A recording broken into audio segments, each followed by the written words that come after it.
Breaking చూస్తున్న వైసీపీలో bomb పేల్చారు YV Subbareddy. ఇప్పటి వరకు 7 జాబితాల్లో ప్రకటించిన వారు సమన్వయకర్తలు మాత్రమే అంటూ వాళ్ళు అభ్యర్థులు కారంటూ స్పష్టం చేశారు. వైవి వ్యాఖ్యలతో పార్టీలో గందరగోళం నెలకొంది.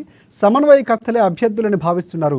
ఇక మేదర మెట్లలో ఆఖరి సిద్ధం సభలో ఎన్నికల మేనిఫెస్టో రిలీజ్ చేయబోతున్నారు సీఎం జగన్. ఇక ఆ తర్వాత ఎన్నికల్లో పోటీ చేసే అభ్యర్థుల ప్రకటన ఉంటుందని వైవి వెల్లడించారు. టికెట్లు దక్కక పక్కా పార్టీల వైపు చూస్తున్న నేతలు వైసీపీలో ఉండేందుకే సుబ్బారెడ్డి వ్యాఖ్యలు చేశారా అనే అనుమానాలు కూడా వ్యక్తమవుతున్నాయి. మరోవైపు సీటు మాదే అనుకుని డబ్బు ఖర్చు పెడుతున్న కొందరు నేతలు ఈ వ్యాఖ్యలపై అయోమయంలో పడ్డారు.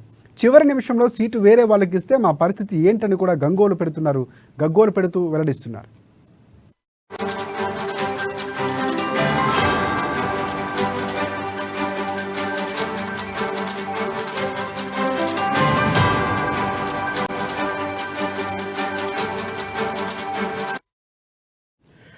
బ్రేకింగ్ చూస్తున్న వైసీపీ పార్టీలో బాంబు పేల్చారు వైవి సుబ్బారెడ్డి. ఇప్పటి వరకు 7 జాబితాలో ప్రకటించిన వారు సమన్వయకర్తలే అంటూ వాళ్ళు అభ్యర్థులు కారని స్పష్టం చేశారు.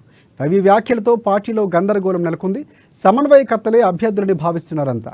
ఇక మేదర మెట్టలో ఆఖరి సిద్ధం సభలో ఎన్నికల మేనిఫెస్టో రిలీజ్ చేయబోతున్నారు సీఎం జగన్. ఆ తర్వాత ఎన్నికల్లో పోటీ చేసే అభ్యర్థుల ప్రకటన ఉంటుందని వైవి వెల్లడించారు.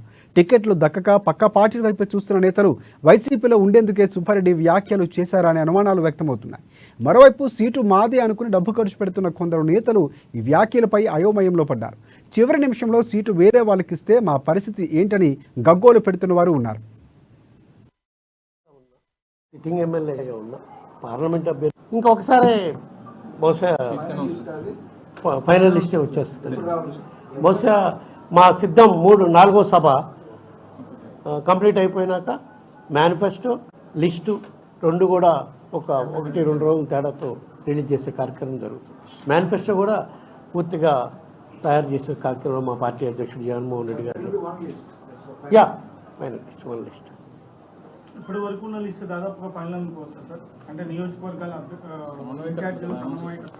దాదాపుగా ఫైనల్ ఎక్కడున్నా కూడా ఇప్పటి వరకు ఎమ్మెల్యేగా ఉన్నా, సిట్టింగ్ ఎమ్మెల్యేగా ఉన్నా, పార్లమెంట్ అభ్యర్థిగా ఉన్నా ఇప్పటి వరకు మేము మార్పులు చేర్పులు చేసినా వాళ్ళు సమన్వయకర్తలే. ఒకసారి లిస్ట్ అనౌన్స్ చేసినాక తప్పకుండా అభ్యర్థులుగా మారిపోతారు.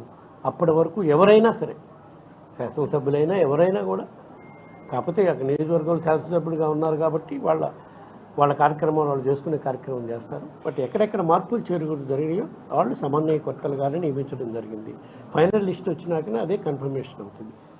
ఇంకొకసారి బహుశా ఫైనల్ లిస్టే వచ్చేస్తుంది.